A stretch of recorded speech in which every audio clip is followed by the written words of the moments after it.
sandy beaches, flamenco, and world-famous buildings like the Alhambra. This is but one side of Spain, for the country on the Iberian Peninsula has so much more to offer. An abundant wildlife, full of surprises, and spectacular wonders of nature.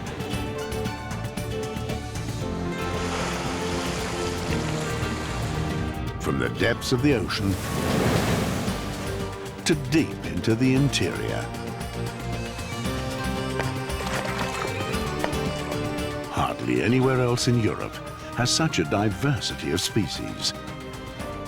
From the green north on the Atlantic to the canyons of Andalusia. To survive here, one has to defy the blisteringly hot sun. Even in the popular south of Spain, there is still much to discover in the country's interior.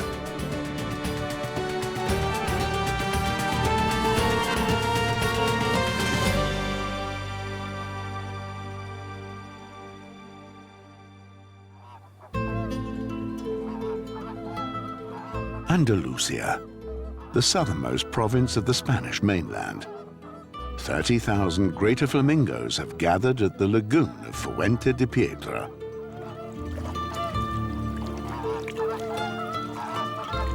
Here is Spain's largest breeding colony, and also one of the largest in Europe. With their specially shaped bills and exceptional technique, flamingos filter microcrustaceans out of the water. These tiny animals lend the flamingos their pink hue. Equipped with extremely long necks and legs, the greater flamingos are the largest representatives of their family. The elegant movements of the birds were the inspiration for a world-famous dance. The flamenco.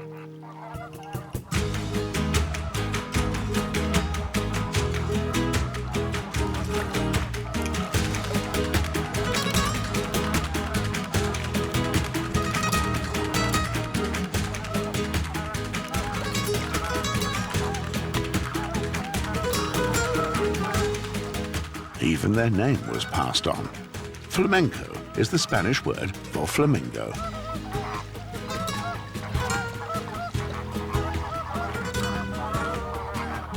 The old, time-honored towns of Andalusia are just as famous. The Alhambra in Granada, for example. And of course, Seville, with its imposing cathedral. Southern Spain is a wealth of cultural treasures, but also has a unique nature at its disposal.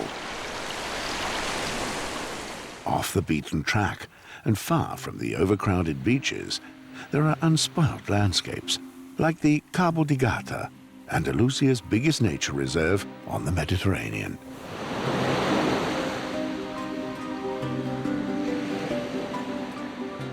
The geology of the 82,000-acre large coastal region betrays its volcanic origin.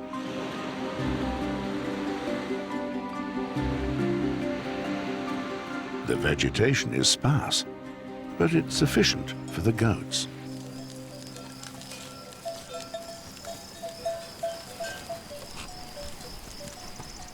At the Cabo de Gata, a paradise has remained, one that is becoming ever more seldom on the Andalusian Mediterranean coast.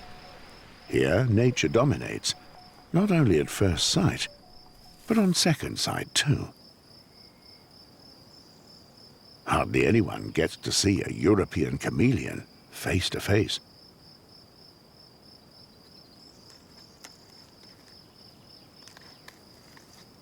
The bizarre creatures are incredibly successful insect hunters. The tips of their tongues come equipped with a suction pad-like hollow. They use this to strangle their prey, which sticks to them like glue. The European chameleon can poke his tongue out for more than half a meter. The locust hasn't the slightest chance.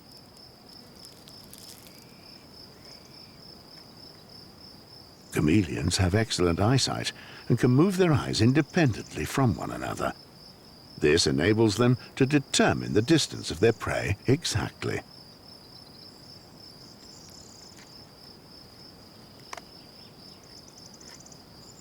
Their peculiar movements make them difficult to find for both enemies and their prey alike.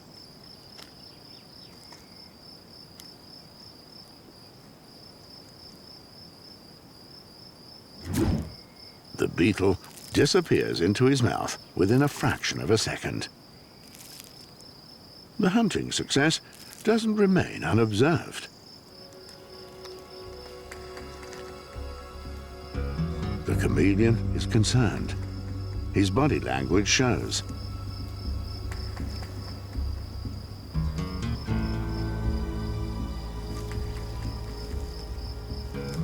Chameleons are loners. Neighborliness is not their thing.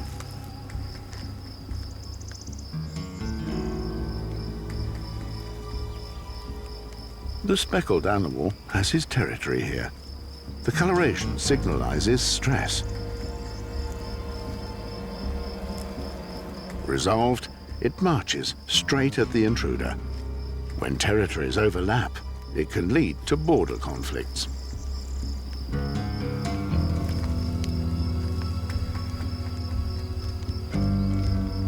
And then to end up in a dead end of your own making. A messy situation, obviously unpleasant for both. No one is interested in a serious dispute, and eventually, the big cheese goes on his way.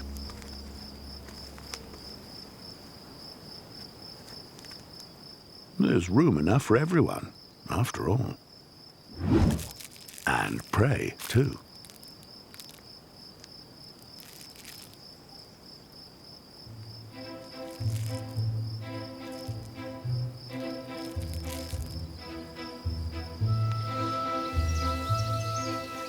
To the northwest of Andalusia, on the border to Portugal, is the Extremadura.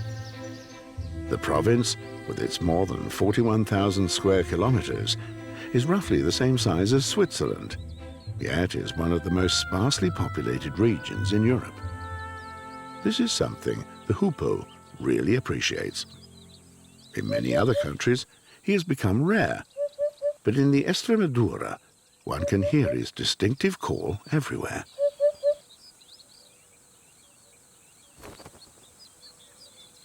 He searches for food industrially. The permanently hungry offspring is waiting for the next delivery. Their menu comprises insects in all thinkable variations.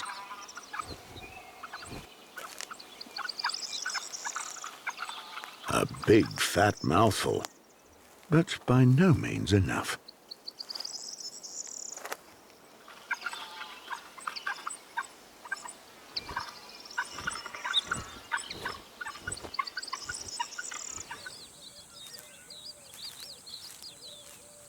The hoopoe is roughly the size of a thrush, but due to its feather bonnet and long beak, it seems much bigger. The beak enables him to pick and poke for prey to his heart's content, but sometimes it can take quite a while for this to be successful. Meanwhile, the chicks have to be fed every 20 minutes. The old bird knows how to take care of his duties with composure.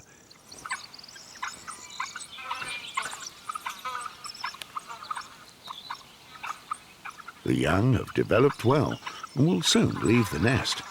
Then, at last, the strenuous hard graft will be over and done with.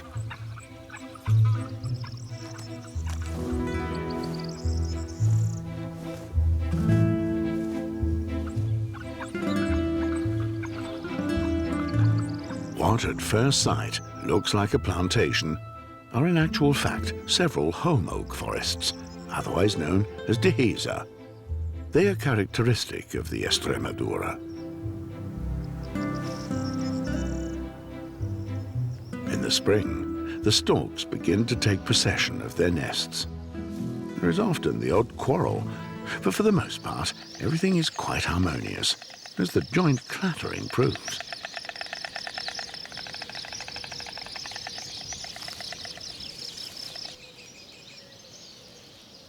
Whereas many storks from other parts of Europe merely spend the winter in the Extremadura, thousands of couples remain the whole year round and breed in huge colonies.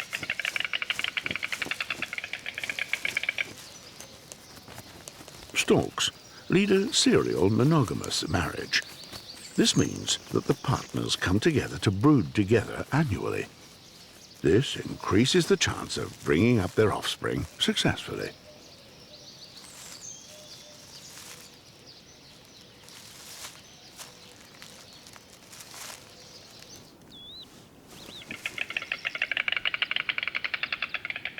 Around 30 days after breeding, the young begin to hatch. They remain in the nest for about 2 months, where they are taken care of by the parents. Until they're ready to fly, they will have quadrupled their weight. The Extremadura is deemed the Wild West of Spain. One has to be a tough dude to live here.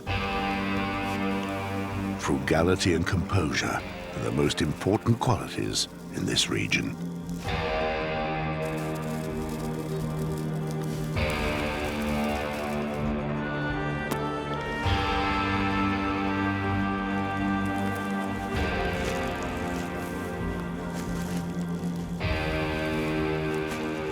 Manuel Gomez Romero, or Manolo for short, has got some important business to deal with. He has to feed his chickens and take care of the finca. But as laid back as possible, the Extremadura doesn't do stress. Manolo is self-sufficient on his little farm. This enables him a satisfying and free life. What I like about my work is that I can look after the animals, go to the finca in the morning, experience the sunrise, and to work on my land. The wealth of animals here is fantastic. I really love it.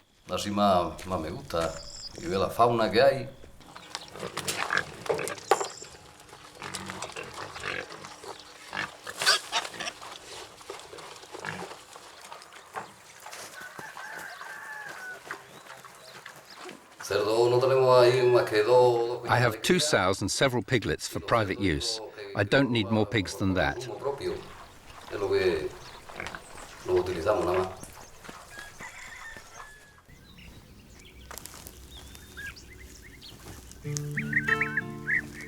Not far away, bee-eaters have returned from their African wintering regions. They have a long and tiresome flight behind them. On arrival, the migratory birds begin their search for a suitable breeding place, with steep, sandy escarpments topping their list of preferred residences. Only thing missing is an equally suitable partner.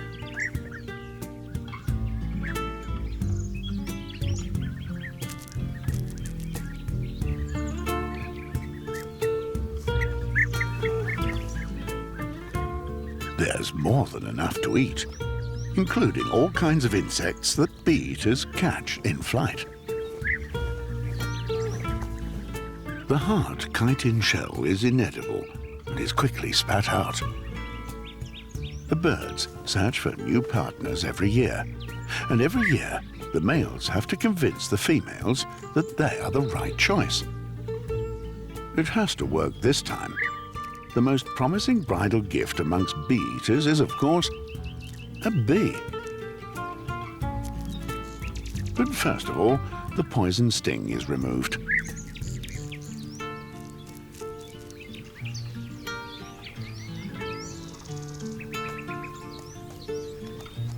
Things are very courteous and respectful between bee-eaters. The male is fortunate. She has decided he is the one. They will pair up several times in order to consolidate their bond. A short while later, the female will lay her eggs in an earth tube.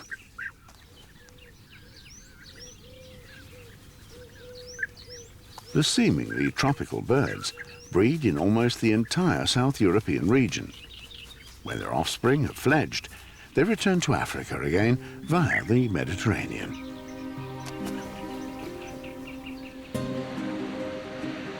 The coast along the Andalusian Cabo de Gata cannot be used for farming purposes. This is why the inhabitants turn to the sea. Like Victor Manuel Zordo Bueno, he came to the coast, bought his own boat, and took up life as a fisherman. I came to the Cabo de Gata because the landscape here is unique. I fell in love with the area straight away. I simply feel attracted to the sea. I just wanted to spend one summer here, and now I've been here for 11 years. To make a living from fishing is no mean feat, especially when one only has such a tiny boat. I think our way of fishing is sustainable, and this is not just our opinion. People from the EU, from Brussels, paid us a visit and said that this way of catching fish is exemplary.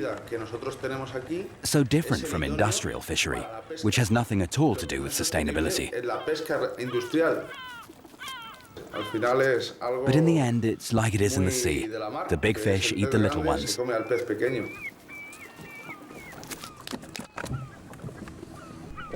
Victor's catch today was hardly worth the trouble. While many regions of the Mediterranean have been overfished, life pulsates in the protected areas.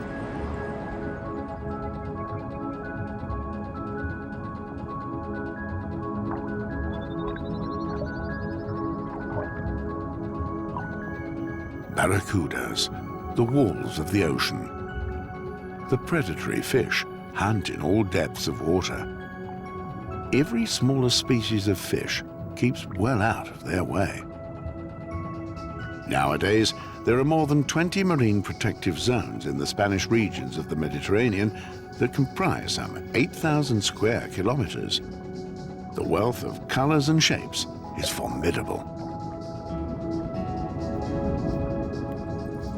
The cleaner shrimp is looking for food with determination. In the next best mouth of a moray eel, the tiny crustacean eats morsels of food from between the teeth of the ferocious hunter, and as a reward, is not eaten himself. Hermit crabs and sea anemones have a deal too. The one offers mobility, the other protection. In the seahorse world, it's the men that fall pregnant.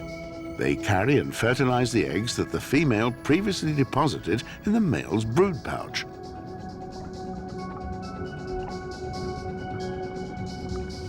A huge sea bass. These fish only reach ages and sizes like this in protected zones. A cuttlefish glides by.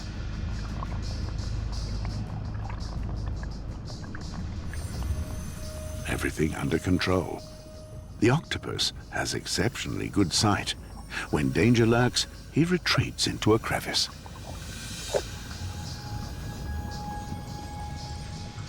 Sea slugs outdo one another with the most garish of outfits.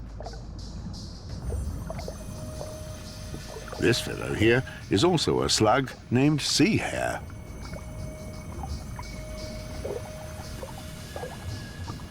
Aliens could hardly look any more bizarre and fascinating as many of the creatures in the oceans of our planet.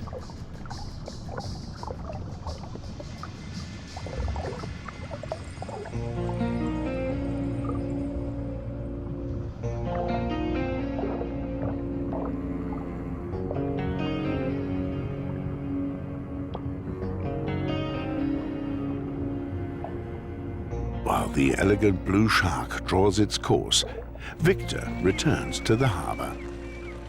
Total catch limits are only imposed on a few Mediterranean species. The industrial use of trawl nets has to be drastically reduced. Victor will hardly become rich with his method of fishing, but does help maintain the natural balance of the sea. Hombre, ¿qué tal? ¿Cómo va? ¿Qué pasa? Toma. Toma ahí. ¿Cómo te fue esta mañana? Back in the harbor, Victor has a lot to do, but he always finds time for a quick chat. Todavía estás currando, pero entonces tuviste éxito, ¿no? Me gusta de ser pescador que trabajo con gente que es noble. As a fisherman, I have a lot of honest people around me. Gratis, I like lo que that. nos ofrece es una vida muy dura, You pero get me siento nothing for muy nothing. reconfortado, It's a muy hard life, orgulloso but I'm proud to be a de fisherman. serlo y de tener esta oportunidad de poder trabajar como pescador. And this can only improve the more sustainable catching fish in the Mediterranean becomes. At sunset, with a great deal of luck, when the air is especially clear, one can experience the legendary green lights. A magical moment.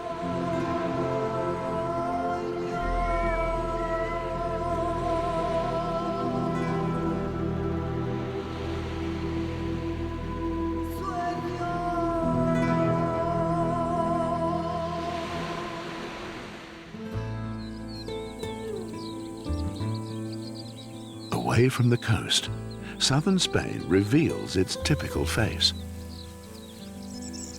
Old olive groves. Sun-kissed Andalusia is one of Europe's greatest olive producers.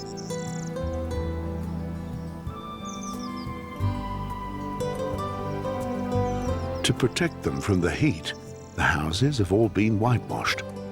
In the summer, temperatures can be as high as 45 degrees in the shade. The further one gets in the interior, the more barren it becomes, but also all the more spectacular. Only the locals know the desert-like canyons of Garrafa that belong to the driest regions in Europe.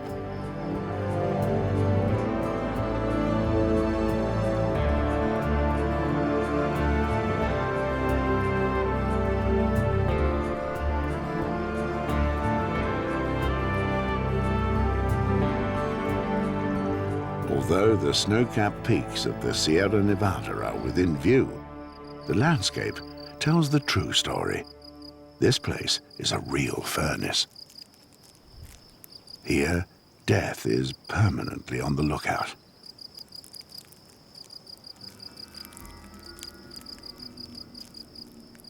Senses have to be sharpened. Carelessness can be very costly. The praying mantis is more than used to the extreme conditions. She is not alone. There is, after all, the age-old law, eat or be eaten. But who eats who?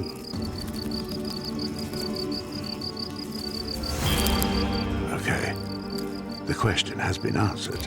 The scorpion's poison could have killed the mantis, but in this duel in the desert, she pulled the trigger first.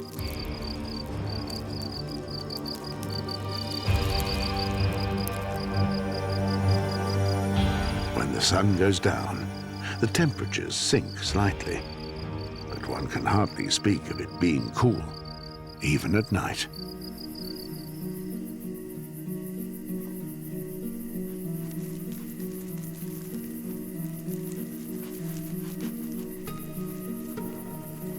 Under cover of darkness, a very special hunter becomes active. Equipped with sharpened senses and extremely good climbing abilities.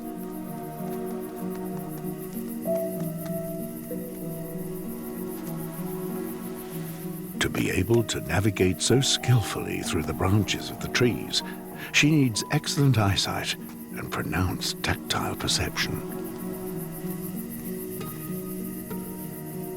All of this can be attributed to the genet. Her long tail helps her balance. She's about the same weight as a domestic cat, but much longer.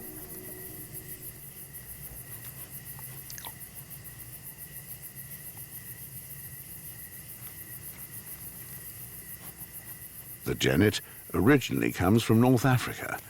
One assumes that she was brought to the Iberian Peninsula by the Moors during the Middle Ages. She has been part of Spain's fauna ever since.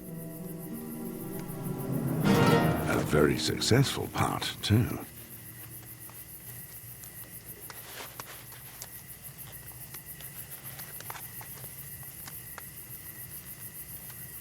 The animals are loners. Their food spectrum is varied. They also eat birds, small mammals and reptiles. This allows the genet to switch his prey at will. This flexibility is possibly the recipe for success for their distribution from Arabia to Africa. In Europe, they can only be found on the Iberian Peninsula and some areas of France. Individual genets have been spotted as far away as in Germany, but one assumes that these animals were abandoned there.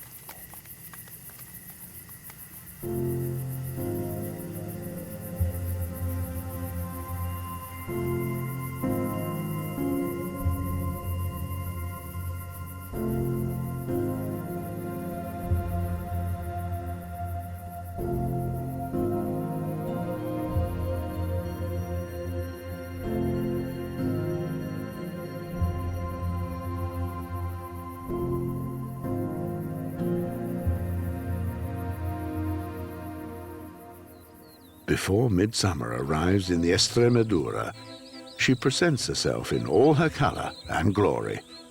The Dehesa seems to glow.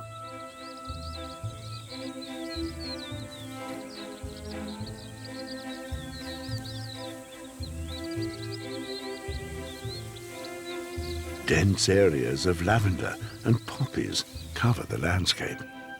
Those looking for the old and original Spain can discover it here. As yet, practically unknown by tourists, and with little or no industry, just pure, unadulterated nature. Manolo is on his way to work. His old bicycle has definitely seen better days, but still does its job as reliably as ever.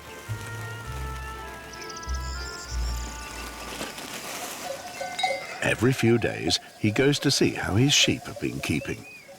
They can, in fact, be left alone for longer periods at a time. But the odd control is the better bet. Is the herd still complete? Are there any sick or injured animals? I have around 400 sheep. For the most part, we sell the lambs. We don't make any cheese.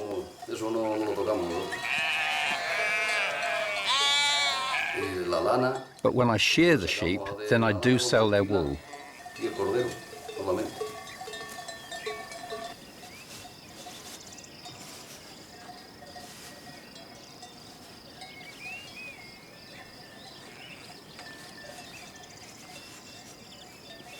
Sheep rearing is widespread in the savanna-like Dehesa.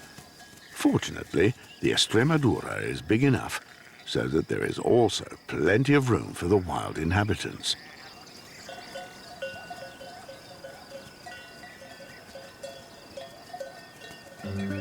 These fox cubs are around 5 weeks old. They were born here in their foxhole beneath a holm oak and have only just begun to venture outside these past few days.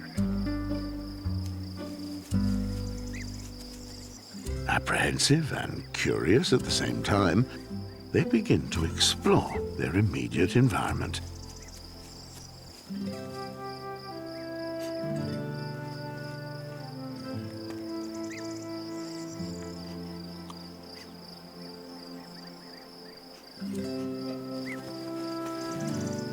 To be able to survive on their own, they still have a lot to learn. Eventually, though, uncertainty will soon become experience.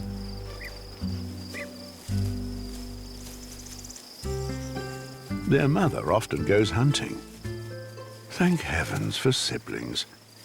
Scuffles are important for the cubs. They help strengthen their muscles and motor functions and establish their rank order. But above all, they are a lot of fun. When mother comes home, she is the one and only star.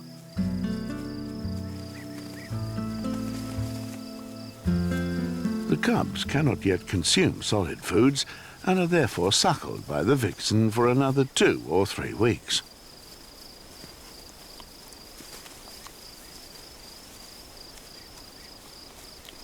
When the cubs were younger, The female stayed with them the whole time, and the male provided her with food.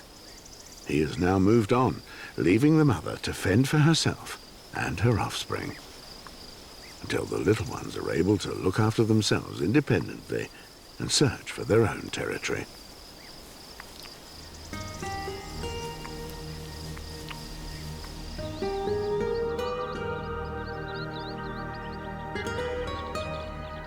The real dimensions of the Extremadura can only be seen fully from a bird's eye view.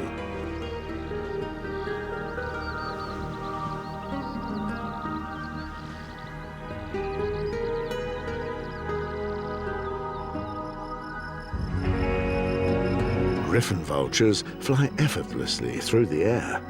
Their enormous wingspan makes them excellent gliders. They know how to use airstreams and thermals perfectly.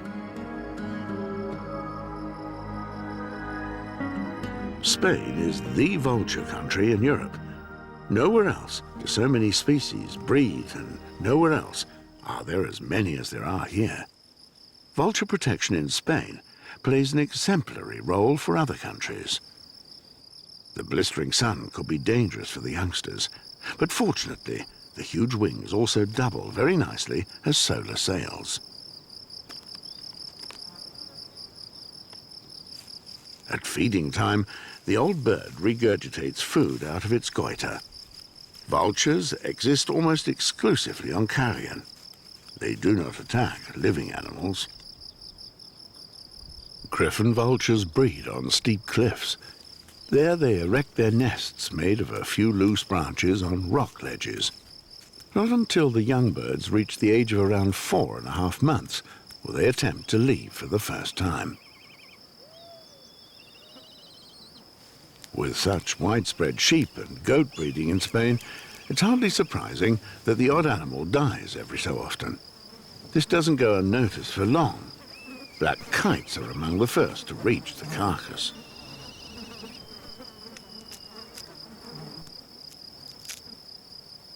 An Egyptian vulture, Europe's rarest and smallest species of vulture, observes the hustle and bustle. Although black kites also actively hunt for prey, they won't say no to a bit of tasty carrion. The Egyptian vulture couldn't agree more.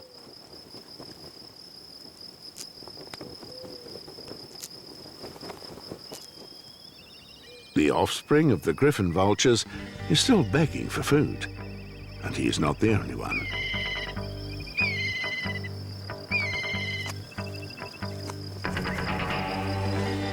The flying giants have been following events down below and now demand their share.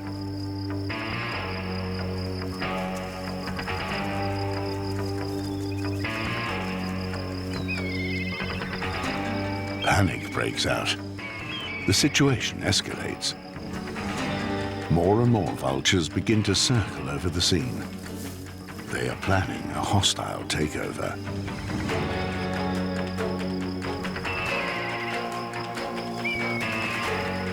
The kites are unable to defend their precious against the overpowering defense, and the wild dancing begins.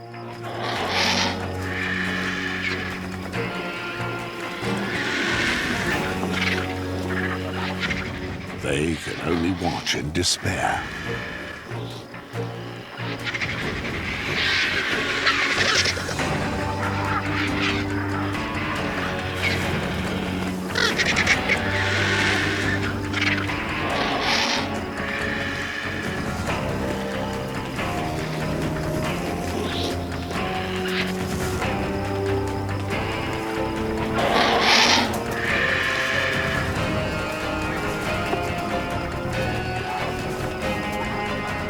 The awesome beaks of the vultures have done an excellent job.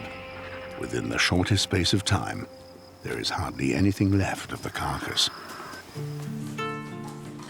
Normally, table manners in the Extremadura are somewhat more civilized.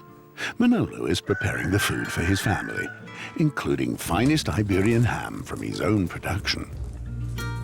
In the Extremadura, making cold meats like chorizo and, of course, ham, really good ham, is traditional.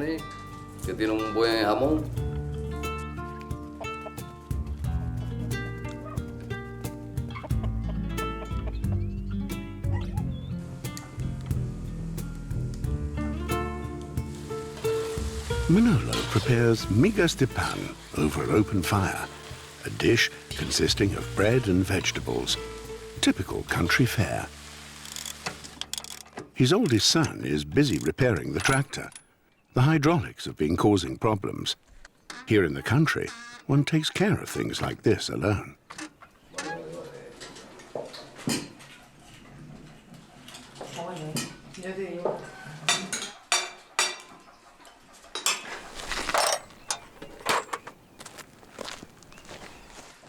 Most inhabitants of the Extremadura live on smaller farms. Manolo's finca is already more than 200 years old. Traditions and family cohesion are very important to him.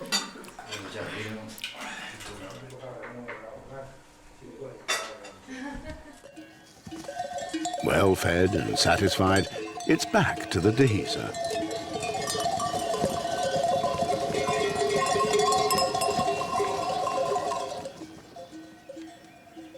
Stress at Manolo's is almost unthinkable.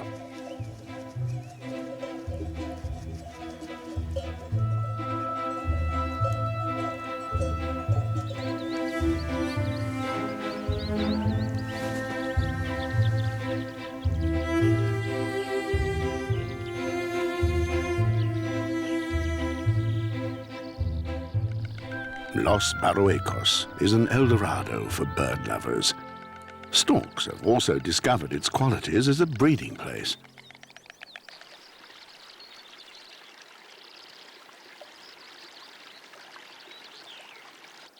Their nests are amongst the largest in the animal kingdom. Some of them have been in use for centuries and can weigh as much as a ton. Now, in the summer, the young birds are around 7 weeks old and busy practically forcing their parents into food bankruptcy. But soon they are old enough to leave the nest. More storks breed in Spain than in almost all other European countries. It is estimated that there are more than 30,000 pairs. And instead of flying to Africa, many of them simply spend winter here under the Iberian sun.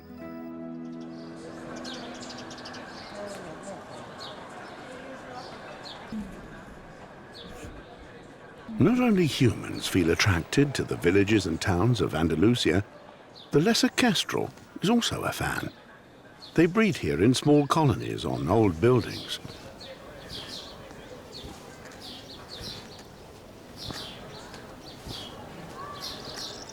They build their nests for their impatient and hungry offspring between the roof shingles.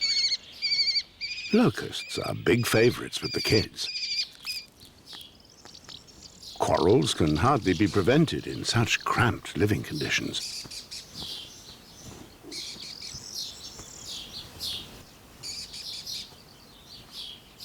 As insects constitute the major part of their diet, lesser kestrels react extremely to the use of pesticides in farming. The number of lesser kestrels is in drastic decline. Just 5% from the global count of the 1950s remain. This makes the protection of nesting places like these all the more important.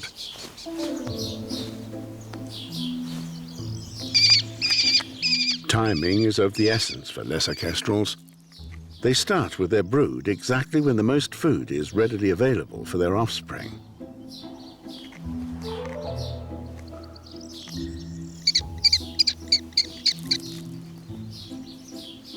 A persistent sparrow patrols the roof shingles.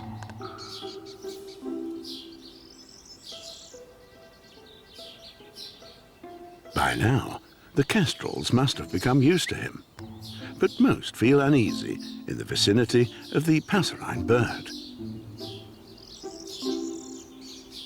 He is under critical observation.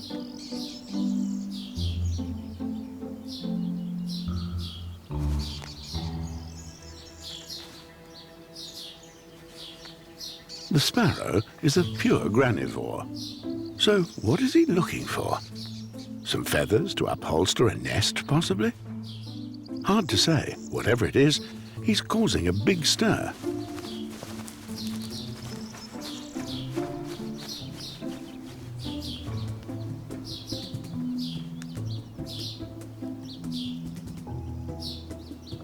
At last, the little nuisance buzzes off.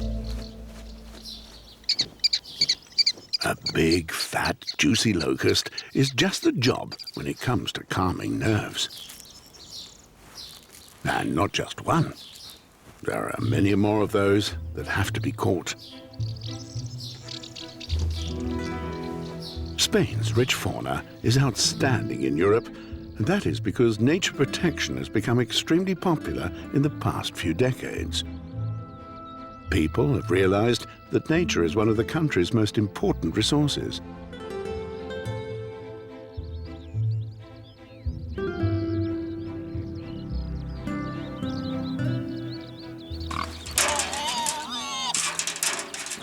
In the autumn, the time will have arrived for Manolo to release his pigs from the pen.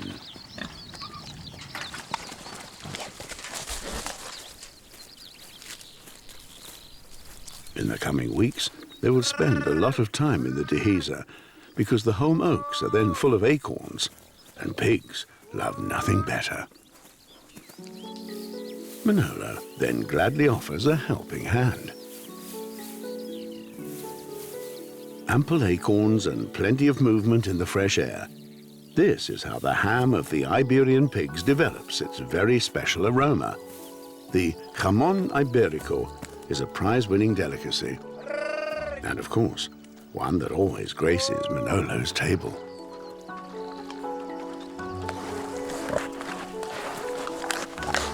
This type of pig farming has been practiced in the Extremadura for centuries, and is an important reason behind the existence of the Dehesa. The open home oak forests are a man-made cultural landscape.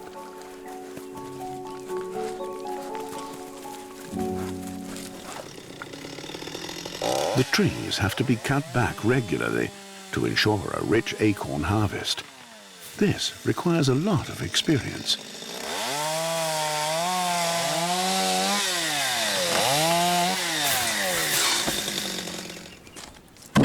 The open countryside and its careful use are the reasons behind the enormous biodiversity in the Dehesa.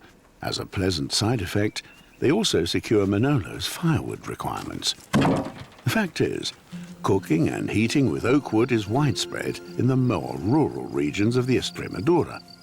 Central heating plays a very small role in a country that is so spoiled by sunshine.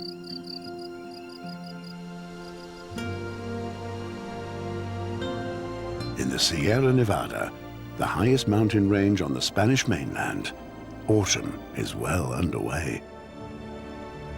It is the kingdom of the Iberian ibex.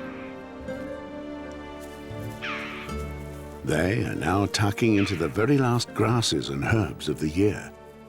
The first snow on the peaks signals harder times to come.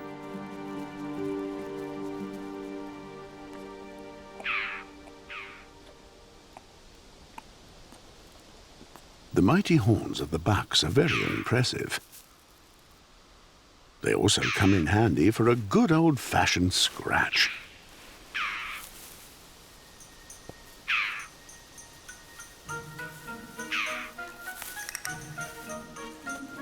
It's mating season, and the male's interest in females is slowly gathering speed. The competitors firmly focus their reciprocal control on one another. The rutting season is not as simple as it seems. The bucks analyze the female's specific odor molecules. This indicates to the male whether the female is already fertile. Tenacity is paramount. Patience is a virtue, but some of the males just give it a go regardless.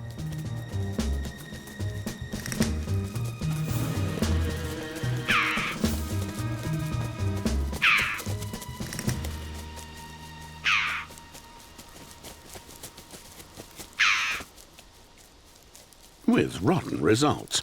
To propagate one's kind, the bucks need to learn a little more about diplomacy.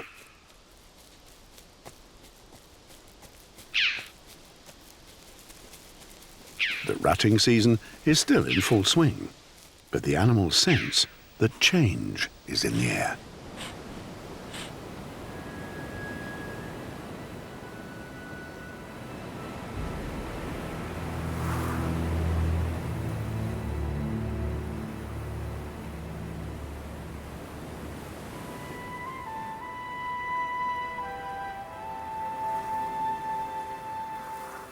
In the winter, the Sierra Nevada becomes Spain's cold chamber. Meanwhile, the animals have descended to the lower-lying regions because, as of a height of around 3,500 meters, nature succumbs to a wall of snow and ice.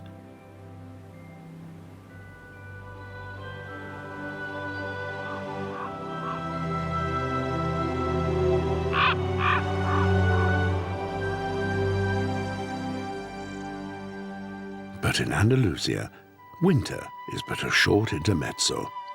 By the end of January, the almond trees are once again in full bloom.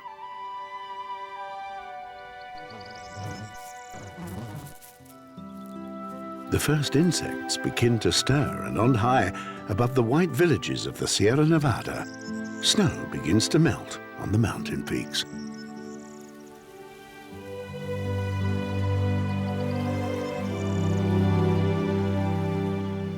At last, spring returns, and a new generation sees the light of day. Here in the south of Spain, one of Europe's most varied regions, and as far as Manolo and Victor are concerned, their homeland is definitely a very special place. I especially like the landscape, the wealth of animals and the oak forests in the Extremadura. I wouldn't want to swap any of this for any city. The little villages and the environment, I simply love it.